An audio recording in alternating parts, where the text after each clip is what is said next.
Merci de nous rejoindre sur Télémétropole pour la toute première édition de Métro News pour cette semaine. Bonsoir à toutes et à tous, bienvenue. À la une de ce soir, après plusieurs mois d'attente, le premier contingent de 400 policiers d'élite kenyans devrait arriver en Haïti cette semaine afin d'aider la police haïtienne à lutter contre les gangs. Alors que la mission s'apprête à déployer, des observateurs constatent un calme apparent depuis plusieurs jours dans certaines zones de la région métropolitaine de Port-au-Prince. En titre également, le Premier ministre Gary Conille invite les membres de son cabinet ministériel à travailler d'arrache-pied afin de donner des résultats. Il a fait cette déclaration à l'issue de 2 journées de retraite gouvernementale organisées la semaine dernière.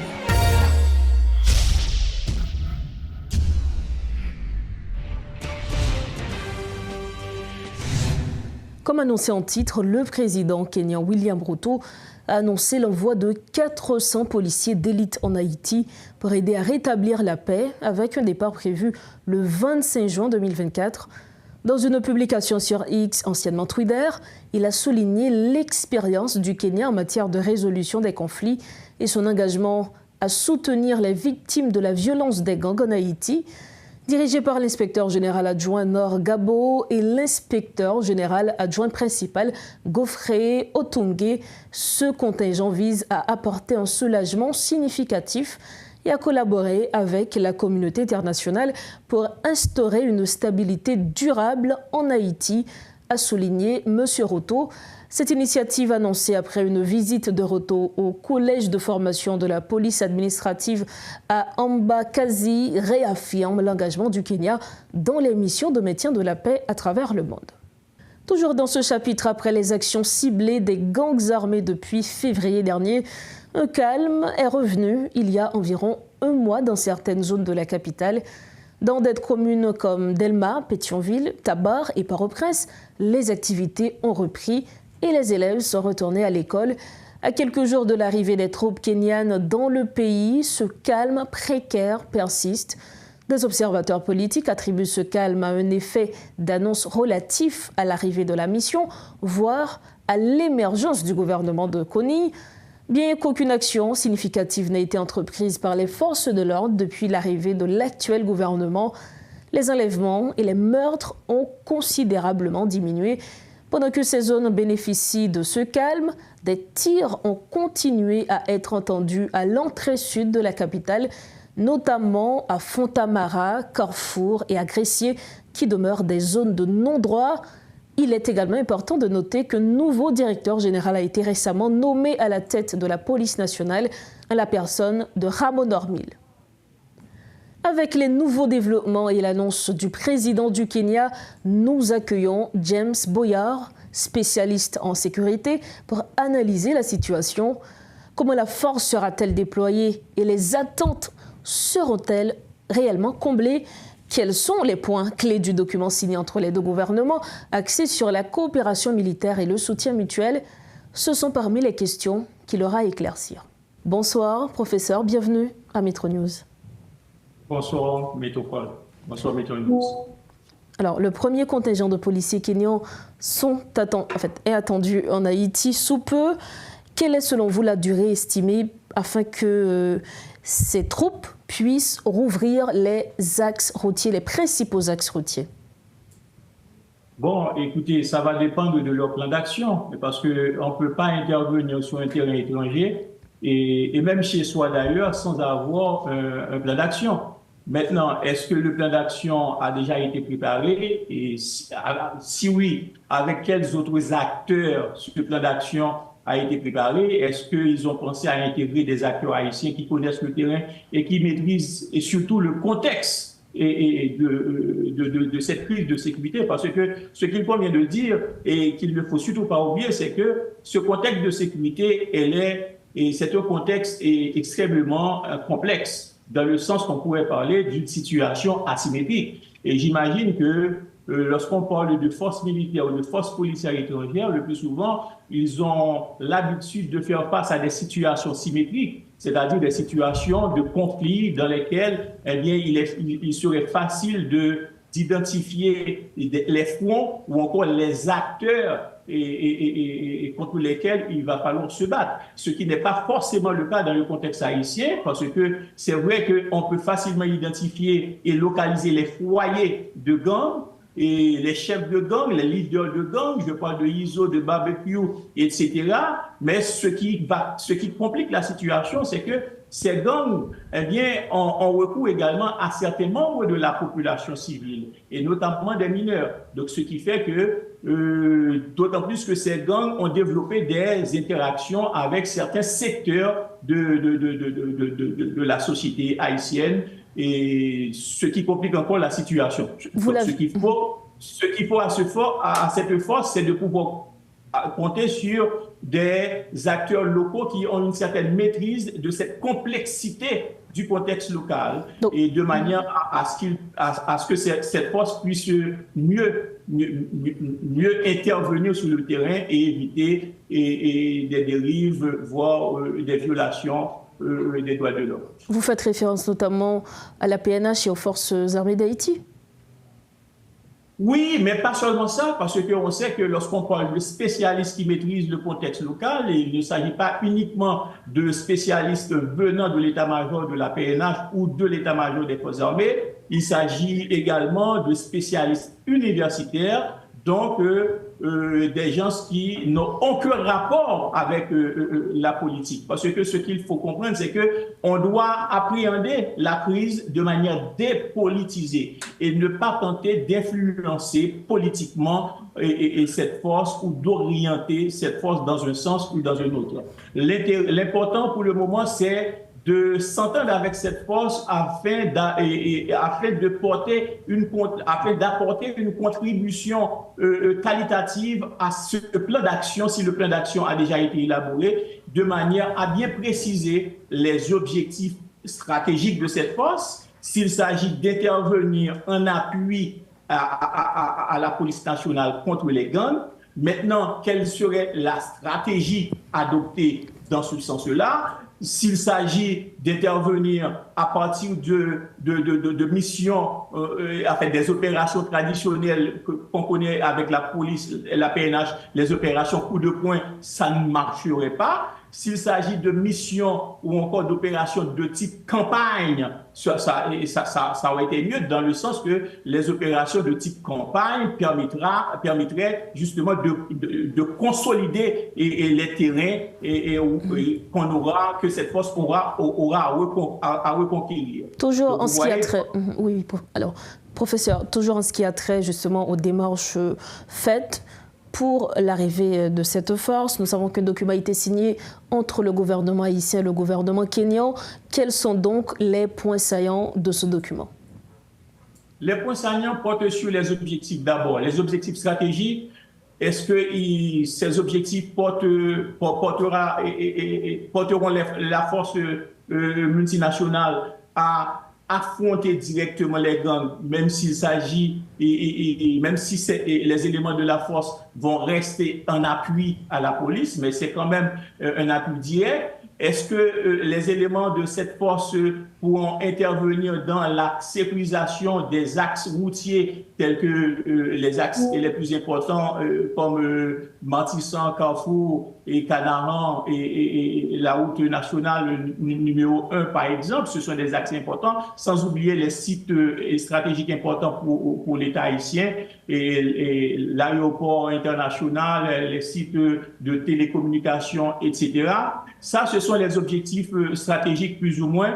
Et à partir de ces objectifs stratégiques, on pourrait définir par exemple les règles d'engagement. Pourquoi c'est important d'évoquer les règles d'engagement? Parce que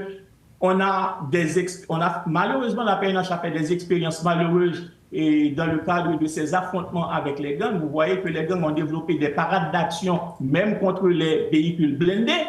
Et en utilisant des fois des membres de la population pour neutraliser et pour immobiliser ces véhicules, ce qui malheureusement avait provoqué l'incident malheureux d'avril 2021, qui a causé la mort à au moins 5 ou 6 policiers de la SWAT-Team. Maintenant, il faudrait redéfinir ces règles d'engagement de manière à empêcher ces genres de situations que les gangs puissent recourir à certains membres de la population pour immobiliser les véhicules blindés. C'est autant de détails qu'il faut régler justement dans le cadre de ces dispositifs. Alors, juste en parlant des objectifs, vous l'aviez dit, il y a dans un premier temps les troupes kenyanes qui peuvent assister justement la PNH et de notre côté, les troupes kenyanes qui interviendraient sur le terrain. Quelle est aujourd'hui la meilleure formule, la meilleure stratégie? Est-ce que les troupes kenyanes vont sur le terrain accompagner justement des agents de la PNH ou des agents de la FADH? Bon, de toute manière, ce qui est certain, c'est que les troupes kenyanes ne pourront pas aller seuls sur le terrain parce qu'ils ne connaissent pas l'environnement et les foyers de gang tout à fait. Donc, ils doivent se faire accompagner par des éléments de la police. Maintenant, à ce niveau, est-ce qu'ils seront en première ligne ou en appui? Et là, cela reste à voir dans le cadre de l'entente qui a été conclue entre les deux États. Nous savons et le Kenya, justement. Nous savons que le nouveau gouvernement aura à rétablir un Conseil national de sécurité, mais la grande question, est-ce qu'il est essentiel d'établir ce Conseil avant la venue du premier contingent ou après? La logique voudrait qu'on établisse ce Conseil bien avant l'arrivée du premier contingent, parce que, écoutez, ce conseil doit être composé par certaines personnalités, et ces personnalités doivent déjà se mettre au travail et développer une habitude de travail en équipe. Sans oublier que ce conseil doit pouvoir et déjà élaborer des documents de méthode de type stratégique et de type opérationnel. Donc, les contingents kenyans doivent venir ici et trouver cette structure existant déjà sur le territoire haïtien afin de pouvoir mieux collaborer et mieux définir les objectifs, mais également le calendrier et à travers lequel, le calendrier qu'on va utiliser justement pour atteindre ces objectifs et définir que ces objectifs ont été atteints de manière optimale. Alors pour finir, professeur Boyard, est-ce que vous êtes confiant quant à la réussite de cette mission? Bon, je dirais oui et non. Oui, parce que de toute manière, il faut un appui international aux forces publiques et haïtiennes, la police nationale et l'armée d'Haïti. Et si le Kenya se propose à fournir justement cette assistance avec les équipements que l'on connaît, tels que des véhicules blindés et même des drones, si les Kenyans pouvaient utiliser des drones, notamment des drones d'application militaire, parce que ce qu'il faudrait aussi aux forces publiques nationales et étrangères, c'est un appui aérien et à partir de drones d'application militaire capables de cibler les sujets au sol de manière chirurgicale. Donc si c'est possible, eh bien c'est tant mieux. Mais j'ai quand même quelques inquiétudes par rapport au délai qui reste, au temps qui reste pour ces contingents, pour ces troupes étrangères d'intervenir et de contribuer justement au démantèlement de cette grande armée. Écoutez, il nous reste à peine 3 mois et je pense que là, surtout, vous faites référence à la résolution 2699 qui prévoyait la fin de cette mission à octobre. Évidemment, c'est le premier paragraphe de cette résolution qui disposait que la durée de la mission commence à compter à partir de l'adoption de la date du vote de cette résolution. Et la résolution a été votée le 2 octobre 2023. Donc, ce qui fait que depuis 8 mois, au moins, on aurait dû avoir justement bénéficié de cette assistance étrangère, ce qui n'est pas le cas. Donc, il ne nous reste qu'à peine 3 mois pour arriver à déployer les contingents étrangers et les forces publiques et faire en sorte que ces forces arrivent à démanteler les gangs et détruire les infrastructures criminelles dans les foyers criminogènes. Écoutez, moi, j'ai quelques inquiétudes sur la capacité et de ses forces à pouvoir atteindre ses objectifs dans un délai aussi réduit. Professeur James Boyard, merci d'avoir répondu à nos questions. C'est à moi de vous remercier. Voilà, c'était avec nous le professeur James Boyard, enseignant-chercheur et expert en sécurité. Il était notre invité ce lundi pour commenter l'actualité liée à la sécurité.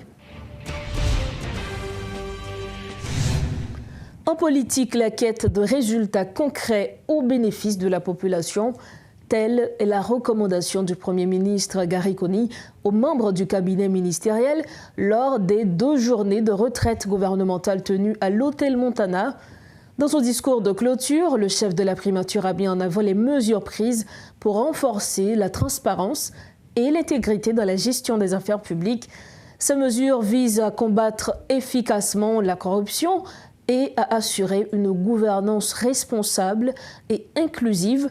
L'harmonisation et la cohérence de l'action gouvernementale sont placées sous le gouvernement du Premier ministre Dr Gary Conille.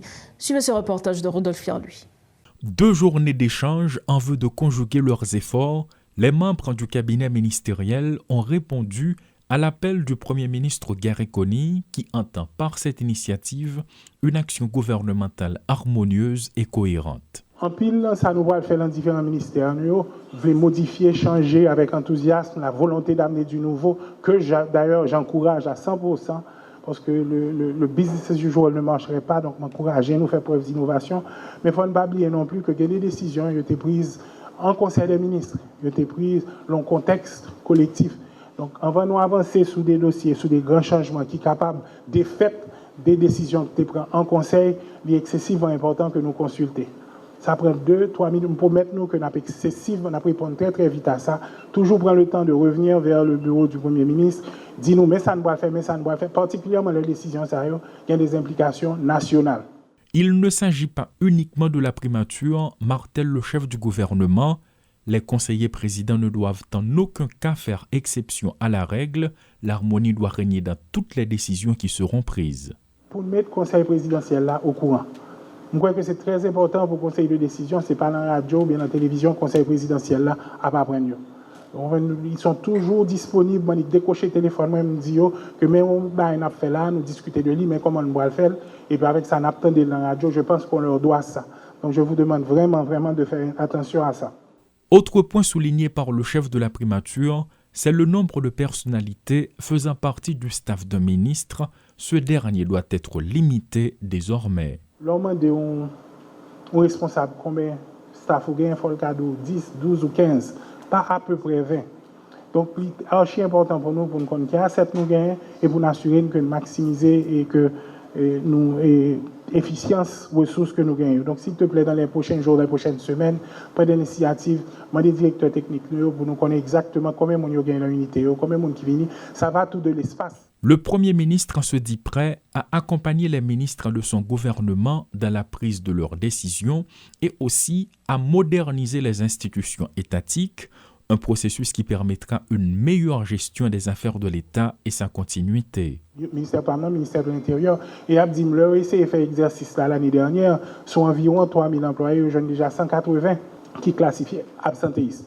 Responsabilité, nous, c'est pour nous protéger mon cap travail, mon cap travail bien depuis des années dans le ministère, et surtout pour que différents ministères ne soient pas instrumentalisés par des politiques. Et pour ça, primature est là pour le bannir une certaine couverture. C'est pour ça que je demande nous que tout ce qui concerne le mouvement de staff renvoyé ou nommé, nous avons que son décision nous prend collectivement. Nous connaissons en Haïti, que bien les groupes qui disent nous, c'est à cause de mon là, il faut faire ceci, il faut faire cela. Là, ça, on dit, bon, pas capable parce que Premier ministre, pas quitter me faire. Je prends un choix clair pour nous, mais il faut qu'on soit clair. Les mouvements de staff à aller ou venir, depuis ces bails qui concernent, qui ont un impact sur le nombre de personnel dans le ministère, s'il te plaît, fais-moi connaître, on discute ensemble de la pertinence, on discute ensemble de l'urgence, on discute ensemble de l'implication, on discute ensemble du processus pour assurer que nous moderniser, nous recruter les gens. Qui ça nous a fait pour nous moderniser l'institution, ne serait-ce que pour nous quitter des recommandations très très claires sur ça gouvernement élu a envisagé très rapidement en termes de propositions. Toutes les collectes de fonds non fiscalisés ont été suspendues et les employés absentéistes ne seront plus tolérés selon les dernières mesures adoptées par le Premier ministre. Bien d'autres en seront prises dans les prochains jours et le chef du gouvernement se dit prêt à soutenir ses membres et aussi en assumer les conséquences pourvu que ces initiatives soient prises de manière collective et visent à assurer une meilleure gestion des affaires de l'État. Nous refermons cette édition de Métro News. Avant de partir, voici l'essentiel de l'information qui a été développée ce lundi. Après plusieurs mois d'attente, le premier contingent de 400 policiers d'élite kenyans devrait arriver en Haïti cette semaine afin d'aider la police haïtienne à lutter contre les gangs. Alors que la mission s'apprête à déployer, des observateurs constatent un calme apparent depuis plusieurs jours dans certaines zones de la région métropolitaine de Port-au-Prince. Et puis le Premier ministre Gary Conille invite les membres de son cabinet ministériel à travailler d'arrache-pied afin de donner des résultats. Il a fait ces déclarations à l'issue de 2 journées de retraite gouvernementale organisées la semaine dernière. Voilà ce qui met fin à cette édition de Métro News. Merci infiniment à chacun de vous de l'avoir suivi. D'ores et déjà, excellente semaine d'information. Restez branchés Métropole, car l'équipe sportive est déjà sur place pour la retransmission du match entre le Brésil et le Costa Rica. Bonsoir.